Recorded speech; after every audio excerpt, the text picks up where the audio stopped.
जिल्ह्यातील तुमसर पोलिसांकडून 6.5 किलोचा गांजा जप्त करण्यात आला आहे। गोपनीय माहितीच्या आधारावर दिनांक 11 मार्च रोजी सकाळी 6 वाजता खापा चौकात तुमसर पोलिसांकडून 6.5 किलोग्राम गांजा किंमत अंदाजे 1,31,000 रुपयांचा जप्त करण्यात आला आहे।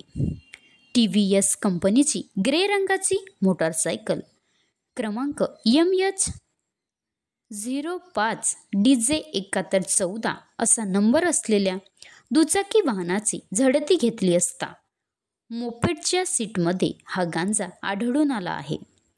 त्यामुळे पोलिसांनी NDPS ॲक्ट 1985 नुसार 2 आरोपीस अटक करून तुमसर पोलीस स्टेशनमध्ये गुन्ह्याची नोंद करण्यात आली आहे।